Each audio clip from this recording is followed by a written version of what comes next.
So as of this past weekend, Cloud9 are finally champions. A North American team has finally won a big international title in CSGO after the game has been around for 4 years.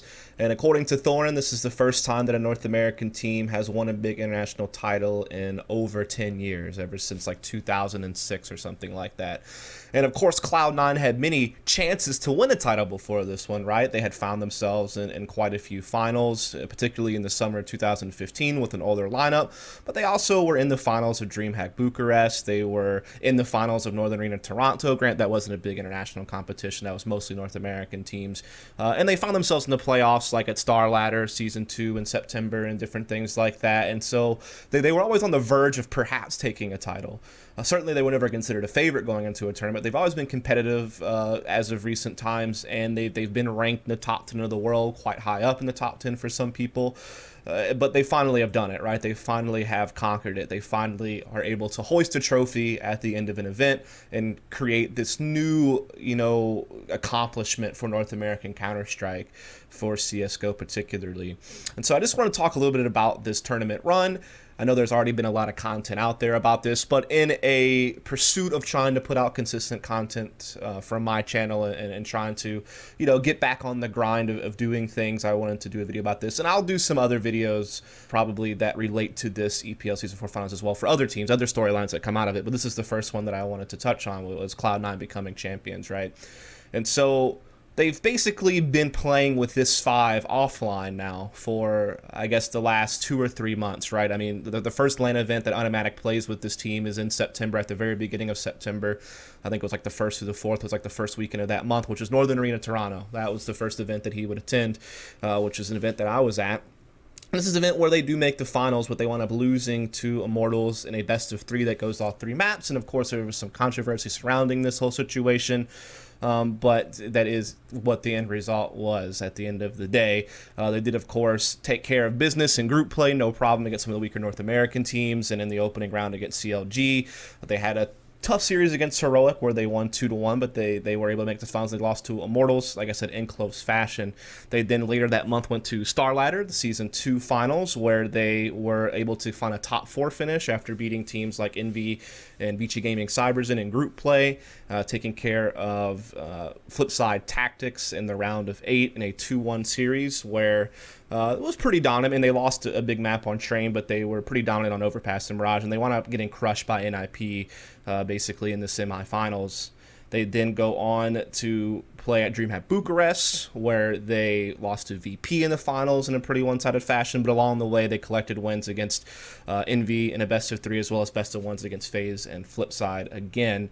But then they hit this big stumbling block, which was, of course, E-League Season 2, where they were in certainly a manageable group, a group you would suspect that they would make it out of, but unfortunately they don't. They wound up losing to FaZe in a best-of-3 decider after having beat FaZe in a pretty one-sided fashion in groups, but losing to Mouse Sports in the winners match in a overtime game on Dust 2. But they come back and they get a second chance against FaZe, basically to try to get second out of the group, but unable to do so after losing in overtime on Mirage, winning in overtime on Train, and getting crushed on Overpass. And then they find themselves finally at these EPL finals. Now, that's the offline side of things. The online side of things, while not as important, really illustrate the dominance that Cloud9 really had, at least within the North American scene, and kind of established themselves as the best team from North America competing in North America, right? Obviously, we had the Brazilian teams, SK and Immortals, who have usually been ranked above Cloud9 through most of this. And certainly there's been some North American teams that have been able to kind of challenge Cloud9 for the #1 spot, either head-to-head, like Optic has done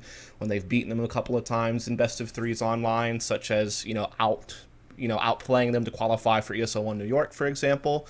And they also beat them in the Star Ladder Season 2 qualifiers, but they wound up not being able to go to the event for whatever reason, so Cloud9 wound up going to that LAN anyhow, which is where they did have that top 4 finish I talked about. They lost to NIP in the semifinals.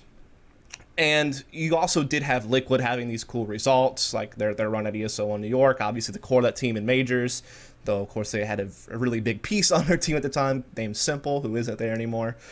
So they've had some teams kind of on their heels, but it usually was only the Brazilians who were like clearly ahead of them in the North American rankings, right?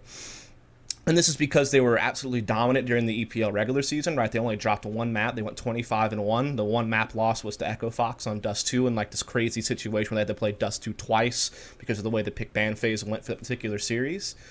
And, other than that, though, they had those couple losses to Optic. I said in a couple different qualifiers, but they also won some cups like the Cyber Power PC tournament in August. And, they were playing, like I said, really well in EPL. So they definitely seem to be the number one team from North America competing in the region heading into these finals when you look at all the different results out there. And when they come into things, they start off, pretty hot, right? They beat FaZe, they get their revenge on Dust 2 in a close game. They then go on to beat Energy on Cash. So they already have 2 wins, and they're already looking like they're pretty good to get out of the group stage. They do take a loss to SK on Dust 2 in a pretty one-sided fashion, but they're very quick to recover from this because they wind up smashing NIP on Dust 2, which is pretty significant. I mean, NIP's a pretty solid team, and Dust 2 is a great map for them, so being able to beat NIP there was big, as well as getting their revenge on FaZe. And they wound up beating Dignitas on Mirage, and they wound up knocking Dignitas actually out of the group stage basically by getting this win. So, Dignitas, the team that just won Epicenter, this team that has been on a hot streak of their own because prior to Epicenter's victory, they also had a couple of top 4 finishes at some previous tournaments, and tactically they're very sound. They have a pretty strong map pool. They have Magic Spoil and Config who are playing so well. And so this was a really big result because they beat them on Mirage, which, yeah, surely is a strong map for Cloud9, but it's also a pretty big map for Dignitas. I mean, yeah, sure, it's probably not their number one map. That's probably Cobblestone, but I mean, Mirage is right there, probably in their top 3 or 4 maps. I would say it's in their top 3 map pool. And so that's a big time win to take out Dignitas here in a 16-13 game to solidify themselves number 2 seed out of the group. Or they would then get to play against Optic, who came out of their group a little bit on the lower end, and they 2-0 that series, really no problem. I mean, I guess Dust 2 was kind of a close game, but Cobblestone was just no contest. I mean, Optic got absolutely riddled in that game. I mean, they got wrecked. Right, and then they go on to play Bounce Sports, again, get pretty comfortable wins on Cobblestone and Mirage there, and then they make that final against SK. And of course, the way the final started out was kind of scary, right? I mean, they had a 13-2 lead on Overpass from the CT side. They wound up, letting that game slip into overtime, and then they wound up losing that game, actually, 19-17. And so now all of a sudden, you're starting to concern yourself, like, great, like this team's choked out a win. They had their chance. They were about to do the unthinkable because SK is not a team that really lets people bully them that hard on their T side on Overpass. Like, I can't really think of many instances where SK has had that trouble on Overpass. It's like one of the maps they seem pretty godlike on, with Train probably being their best, obviously, but Overpass certainly number 2. In their map pool, and despite some of their internal issues and struggles lately, you would still expect them to not just get tossed around on their T side like Cloud9 were able to do, but Cloud9 couldn't finish the game, and so you kind of wonder, is the mental fortitude there, which is like the true sign of a champion, is a team that can kind of put that aside and focus on the next game and just kind of keep their composure, not tilt. This is something that I feel like Optic struggles with, basically, where you see them open up rounds really well, but they can't seem to close out rounds. So even in like these little like micro situations, they seem to tilt and not be able to close once things start going south and chaotic. And then it obviously spirals into them not being able to secure the map, despite the fact that they look pretty sharp. But again, that's for another video that I'll probably do on Optic at some point here soon. But no, this team did keep their composure, right? They go into Mirage, they dominate, SK on this map, which again, this is a map that SK are quite strong on, and there was a time where it would be unthinkable for a North American team to beat SK on Mirage offline. In fact, the only team that really did it that I can remember was Cloud9, in fact, in E-League Season 1, but with a different lineup, a completely different situation, and so that's much different. Normally, Brazilian teams were always very dominant on Mirage against North Americans particularly, and were very competitive with Europeans and at times even better than them. Particularly SK was one of the best Mirage teams in the world, if not the best, for quite some time alongside Train and Overpass. So, yeah, this is crazy just how much they dominated them. And then they go on to Dust 2, which is a map that, yeah, is lower end on SK's map pool, sure, but it's a map that SK had beat them on pretty convincingly in the group stage. In fact, it was just a slaughter in the group stage. And yet here, Cloud9 are able to just kind of dominate from, the beginning, and they never let up. They wound up winning that 16-5, and they won Mirage 16-6. So this was really dominant. I mean, this could have been a dominant 2-0 if, they don't mess up on Overpass second half, basically. Like, this could have been like a super dominant victory for Cloud9 over SK, which is like big time stuff, because sure, We know SK are going through their issues, but you still have to give credit to the win to the guys over at Cloud9, because I mean SK were playing a good tournament still up until this point where they got crushed by Cloud9 in a couple of maps in the grand final. Like, they had done their job to get number one seed out of the group, right? And they had still been placing like top 4, even though they weren't winning championships at most of the LAN events we've seen them at this year. So, I mean, definitely a solid team. And again, you did see Cloud9 beat Dignitas on Mirage, which is big time stuff. They beat Nip on Dust 2, which to me is big time stuff. And they had a couple other good wins. I mean, beating FaZe close on Dust 2 is still something to think of, pretty highly.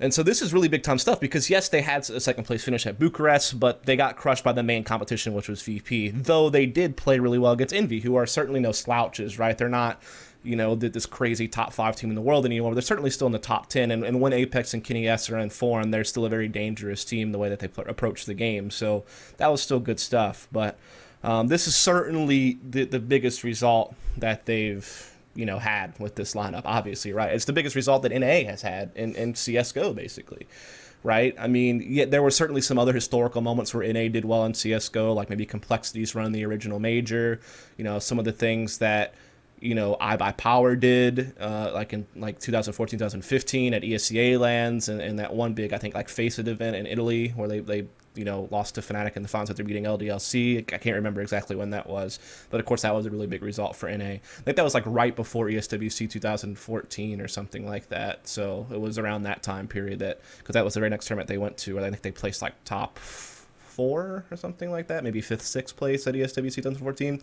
Memory slips me pretty poorly. I have very bad long-term memory, which is actually really crucial to my success as being an analyst, not having good long-term memory off the top of my head.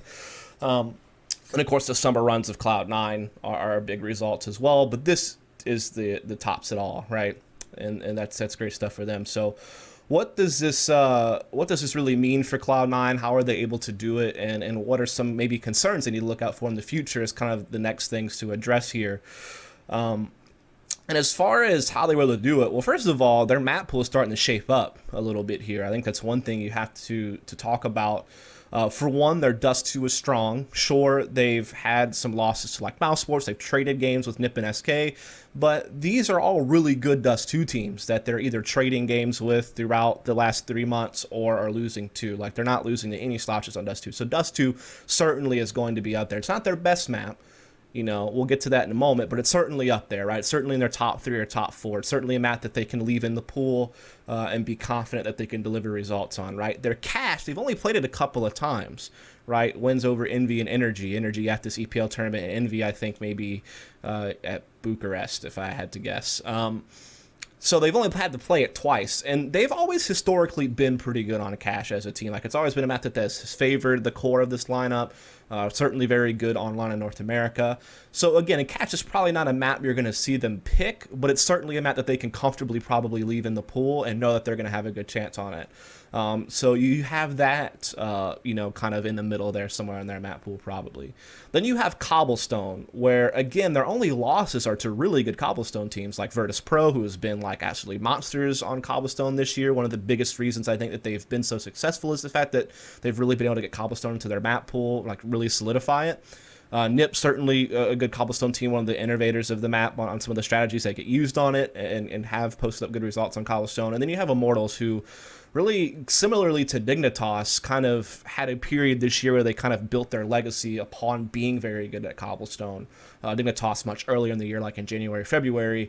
Immortals more like in the middle of the year, maybe slightly towards the early part of the year, did kind of the same thing. So classically good Cobblestone teams that they're losing to, and they're getting wins, on some good Cobblestone teams. Like Envious particularly is quite a good Cobblestone team that they've been able to score a win on before. Some of the other Cobblestone wins aren't against strong teams. So I guess the point with Cobblestone is I don't quite know where they sit on Cobblestone just yet. I'm not really like 100% on exactly how good their Cobblestone is. I think it's a map that they can certainly leave in the pool and not have to worry about banning it. But if they get like Cobble picked against them by a really strong Cobblestone team, like a Virtus.pro or something like that, they could run into some trouble, I suppose. But I think it's a map that they can still like be okay with. Mirage is certainly their best map, right? I think their best results have come on Mirage. They beat some really big time teams in Mirage, like Dignitas, like SK, like a Mouse Sports, who's usually pretty good on Mirage. So they've had some really big results on the map. The only times they've lost Mirage is an overtime or like double overtime, the phase, and like a really close loss to Envy, who is pretty competitive on Mirage. So the Mirage is definitely up there. Nuke is their permaban, so obviously that's not in their map pool. We'll go ahead and move over to Overpass, where this is probably on the weaker end of their map pool, right? Their record here is not that great. Their win is against Flipside, but they do have the overtime loss to SK and EPL, so obviously we see they can play a good CT side. They can be competitive, and some of their other losses are also quite close to like Immortals and Heroic at Northern Arena and Toronto. So while Overpass is certainly on the weaker end of their map pool, since Nuke is their permaban, so that's their number 7 map, right? Overpass is probably number 6, I would imagine, or 5 or something like that. Yet they've still shown the ability to be at least competitive on the map and not just get blown out of the water all the time or something. And then Train is obviously probably their number 2 map after Mirage. They've beaten Flipside 3 times. They have... they've beaten FaZe 3 times. My apologies. They've traded games with Flipside. They've beaten Immortals. They've beaten Heroic. The only big loss they had was to Virtus Pro at Bucharest. After they also dropped the map to Flipside, as I said, they traded games there. Now, I will say this about Train. Even though it's probably number 2 in their map pool of comfort, I haven't seen them beat a big Train team yet. Like, they haven't beat a VP. They haven't beaten a Navi. They haven't beaten an SK. They haven't really, like, actually gotten a powerful win on Train. So, it might be almost deceiving that it's that high up in their map pool, that they're, like, that's like their number 2 or number 3 map. Just simply because I haven't seen them have like a really big result on it. I mean, I have seen them have really big results on Mirage, for example. We have seen them get big results on Dust 2. We've even seen them get like a pretty good Cobble win on Envy, like against an elite level Cobblestone team. They've gotten a Cobble win there, but they've never really had that really big Train win, right? And so that's something I still want to keep my eye on with their map pool. But again, the map pool is still shaping up, right? You got Nuke as like almost a permaban at number 7. You got Overpass at like 5 or 6. And then you have like these maps up top like Mirage, like Train, like Dust 2. And I think Cash, even though they haven't played it a lot, is still going to be pretty powerful for them. So I think they have like a good like top 3 or top 4. I would say, like I said, I think the top 3 or 4 maps in their map pool are pretty solid, right? I think they still need to be tested a bit more on Train, though, before I'm thoroughly convinced. Because, like I said, the only time they faced like a really good Train team was against VP at Bucharest, and they got smashed. So that I still need to kind of see. Also, aside from map pool, now let's look at the players, like their form, right? So right now they have 2 definitely solid players right now in the duo of Stewie 2K and Automatic, right? Like those 2 are certainly, constantly delivering for this team. Stewie 2K has been doing ever since he got grounded in the team. Like his first couple events probably weren't so hot right towards the end of last year, but as he's our very, very beginning of this year as well. But over the last, I would say, like 6 to 8 months, you've really seen him develop into quite a strong player. He's taken on more and more responsibility as time has passed as well. He went from just being like relied on to being an entry fragger to now being relied on to entry frag as well as secondary op, or even sometimes primary op in particular situations, as well as now lead the team alongside all those things he still needs to do, right? He has a lot of responsibility on this team. He's very young and inexperienced trying to handle all that responsibility as well, yet he seems to be dealing with it just fine. Right? I mean, there certainly are some times where they talk about how he runs out of tactics, or maybe he kind of runs across a mental block on what to do next, but that's going to improve with time. And if once they get a coach, they get some support staff around him, I think that things could certainly work out. I mean, maybe down the line they have to figure out a way to get Stewie off of in-game leading and get like a better tactician to lead the team and let Stewie focus on just like second opping and entry fragging and stuff like that. Because it is a rarity to have an entry fragger or in-game lead. Like that's like not something I'm used to seeing. Usually your in-game leader is like a lurker or some type of support player. Like even in rare cases you have an opper, like Fallen is like the only one that comes to mind right now. So yeah, it is a little bit odd, so we'll just have to see how that plays out over time, to be honest. But so far it seems okay, and he plays really well. Automatic. certainly the MVP for EPL Season 4, but he has been looking sick ever since he joined Cloud9. Like, all of his online play has looked nuts. He's been probably the best player on this team, right? And I will say this, though. Like, a lot of people are saying what I've just said, that Automatic was a clear MVP. He's the best player on the team. He looks really sick. He's come out of nowhere. These are all true. But it is important to point out that his last couple of events with TSM, you did see some signs of him being a really good player. Like, when he was playing at the ECS Season 1 finals, when he was playing at the first season of E-League, when TSM was in this weird situation where they had to use Kading as a stand-in, individually at those two events, he looked good. And TSM had a strong finish at ECS Season 1. And sure, the twist-sit combo was a big part of that, but Automatic was also pretty key in the run that TSM had at the ECS Season 1 finals. So you did see some, like, small hints of him, like, really developing his play even then, but obviously no one could have expected that he would mesh this well, this rapidly with Cloud9, and how much he would take his play to a new level. I mean, this EPL Season 4 finals is like the magnum opus of his career so far. Like, this was really the best Counter-Strike he's probably ever played in his life. And so this is cool to see that happen. And what's great about Automatic is role flexibility. Is probably one of the greatest things about him. I mean, he has a background in lurking, obviously with TSM, and some of the other teams he played with, like when he had a short stint with Tempo Storm and different things like that. And he does play that role on some maps and some situations. But he also has opened up his ability to, like, second entry frag, like be like this duo with Stewie to gain map control. And I will admit that he did this a little bit with Tempo Storm, and even a little bit with Complexity to a degree, though it was more like, but by the time he got on the TSM, he was like firmly a lurker, and that's pretty much all he did. So the fact that he's getting back to a more flexible role, and he's also doing it more effectively, right? Like, even when he did mess around with some small bits of entry fragging in the past, he's never been this good at it. And so that's certainly big news as well. And from what I understand, like, people want to know, like, how he got so good. How did he mesh so well? And from talking to Automatic, it's because he just put in the time. Like, I know a lot of people credit, like, Stewie 2K for grinding a lot of demos and really studying the game and really, like, putting in the time, putting in tons of hours of playing the game. Same credit was given to, like, JDM back when he started emerging as, like, the best opper in NA over Skadoodle, and all the time he was putting in DMing and watching demos of, like, POVs of other operators and how they approach things. From what I understand, Automatic is very similar in this regard. Like, he puts in a shit ton of time, like, watching demos and, like, figuring out how people play certain spots and, like, their tendencies and, like, what's the right call to make in this particular situation. Like, he spends a lot of time really, like, just, like, studying the game, like, being a student of Counter-Strike. And this comes from me talking to him personally, and as well as even some of the players he used to play with on TSM, like Finesse, has come out and talked about how hard of a worker Tim really is. And so that's probably part of it, you know, just putting in the hours, as well as being in maybe a team that he's just really comfortable in, like with players that he's really comfortable working with.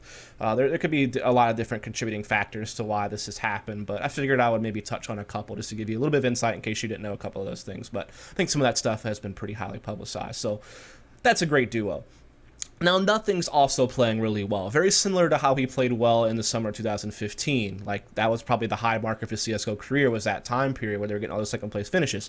And now he seems to be getting back to that same level. And why is this? Why is Nothing all of a sudden finding this form? And I can't obviously answer that completely, but I can give a couple of insights as to maybe, like, contributing factors, like I did with Automatic. So one is that he doesn't have to lead anymore. That obviously helps. He certainly helps with leadership, but he doesn't have to be the guy, the primary shot caller, like he was when he was the in-game leader when Stewie first joined the team. They first got rid of Sean Gares, or Sean Gares quit, whichever way you want to put it. He doesn't have that much responsibility, but he is involved in the tactics. And Thorne actually brought out this thought that because he is somewhat involved in the tactics, it makes him more accountable and more hands-on with it, to where maybe he's less likely to forget what he needs to do or what play he needs to make. And that's actually a good theory. I think that's certainly something that can be a contributing factor here. The other thing is if you think about it, in summer 2015, when Nothing was really strong, he was part of that big fragging trio with Shroud and Skadoodle.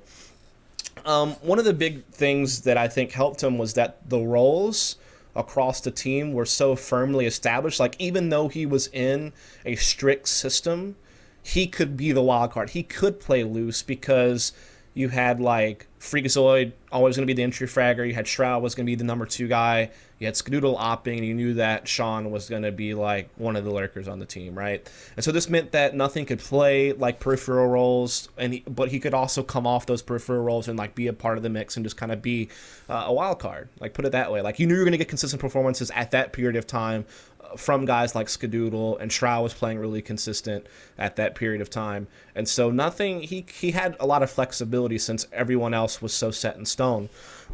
On this team, he gets to play loose because the team is loose. Like it's a loose style of play, and so he can kind of embrace that. Not only that, but there's so much role flexibility on guys like Shroud and Automatic, who both can play peripheral roles and like second entry roles, which means that nothing can sometimes lurk, or he can spin into being a guy who's like more involved in opening things up. You notice this on Dust 2, probably the most, where I feel like I can see almost anyone between like Nothing, Shroud, and Automatic lurk like B tunnels, while one of the other guys is like right behind Stewie on Catwalk trying to open that up, whether it's Shroud a lot actually now, but sometimes Automatic and sometimes Nothing. So you can just see that in this loose system, he flourishes because that's the kind of player that he is.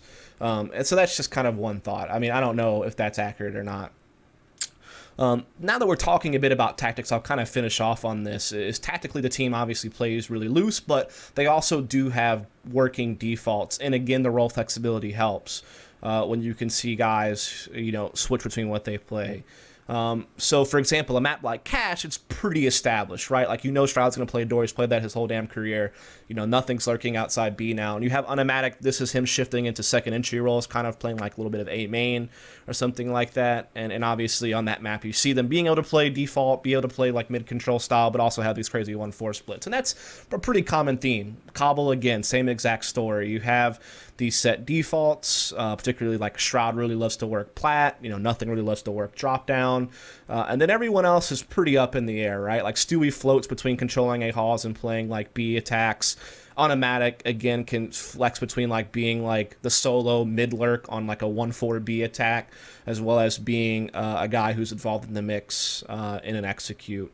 You really notice this actually on Overpass probably the most, where you see Nothing actually lurk B similarly to how he does on Cash, and then you see like Automatic right next to Stewie like working like control of bathrooms, while like Shroud plays like another solo role on the stairs or something like that. So you can see like how Automatic can sometimes lurk on a map like Cobble, but then on a map like Overpass or Cash, he's very much involved in the entry fragging with Stewie, or at least establishing some type of map control. Same thing with like Train, where he plays like inner sometimes, and so that's kind of like semi-lurker role, though. So you see a lot of entry fraggers play inner now to try to help open it up, while Nothing plays like Ivy or something like that, right? So, but then you can see Automatic shift to like playing T main while like Stewie clears out inner halls, right? So it's just this role flexibility. I think you notice it the most on Dust 2 and Train, actually, where you see the position swap around a lot. And again, this team has a good balance of like loose play that relies on individual picks, particularly Stewie's really the big catalyst for this. You notice him most on Dust 2 and how he opens up middle and cat. As well as Overpass, actually. Like, Stewie, the way that he can, like, solo work the A bomb side of Overpass and, like, creep around the bathrooms while the other 4 are working, like, control of the B side of the map is actually crazy, because he's, like, an entry fragger, yes, but you see him play, like, these really cool, like, aggressive lurk roles sometimes, and I think Overpass is probably the biggest example. So, again, it's loose style of play based on individual players and players that they have on their team that can make big plays. That was really wordy, but I hope you understood what I was trying to get at there. They do have working defaults, though. That's important to note. They seem to have really good mid-round adjustments off their defaults. They seem to make the right call on like a fake or a double fake or something a good bit of the time. They seem to have pretty good reads on the defense. They do have some set tactics that they can employ. Like they'll use the Nip 3 smoke on Cobblestone. They'll pick some things here and there, like the Nip A execution on Cash. They also have some crafty stuff like counter boosting vents on Cash to get back into middle, even in like 5-on-5 situations. So there's definitely some craftiness there to them on top of the loose style and on top of being able to play like a standard default properly with role flexibility. So those all seem to work really well for this team tactically. We already talked about their map pool. We talked about, you know, some of the high marks of their players. I would say nothing. I already talked about him a bit about having an impact as a wild card. But the point is even though his numbers don't leap off the page, he seems to make big plays and have an impact. Particularly notice this at EPL Season 4. Some of the things that might be concerns to this team going forward on whether or not they'll continue to be successful would be getting a coach to help them tactically, because I think there still is some work to be done there. Like, yeah, Stewie helped lead this team to a championship, or led this team to a championship. The bulk of it was on his shoulders. But I think that I don't know how consistent that'll be going forward, like if they'll really be able to keep that up. And even if they can, it would still be nice for him to have some help. And they may still have to have an in-game leader at some point come in and let Stewie focus on fragging. I don't really know how I feel about that just yet. I have to kind of watch this over time a bit more, but that's something to keep an eye on. Another thing to keep an eye on is, you know, Skadoodle's impact has fallen off a bit. Like, there's no doubt about it. Like, I'm not going to sit here and harp on him as hard as some have, because I think that he still played okay. It's just like this guy used to be one of the best oppers in the world, and he's definitely not that anymore. Now he's just like maybe average or slightly above average opping. Now for Cloud9 it doesn't matter so much because you have Stewie, Automatic just like playing out of their minds most of the time, and then you do have the occasional like Shroud performance that really kicks them in the high gear. And like I said, nothing, while his numbers aren't great, seems to always be having a pretty good impact in the games that they play.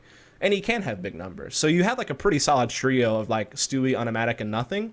And then you have like Shroud, who can come in and be like a third or fourth guy behind those dudes and like put up big numbers. Like Shroud played a pretty good EPL Season 4, like short of a really bad first map against SK on Overpass, where they lost in overtime. He was huge for them on the other two maps in the final, particularly Dust 2, and he played a pretty good event overall. I mean, maybe not crazy impact, but he played pretty damn good, particularly when you have Stewie and Automatic like already like really leading the team. So that's something to keep an eye on as well. And I'll just leave it at that for now, as this video has already gone on well long enough, but I hope that it's brought you some cool content, some cool insight. If you enjoy the video, please follow and subscribe for more content, as I'll try to crank out more videos on a regular basis going forward. So yeah, thanks a lot.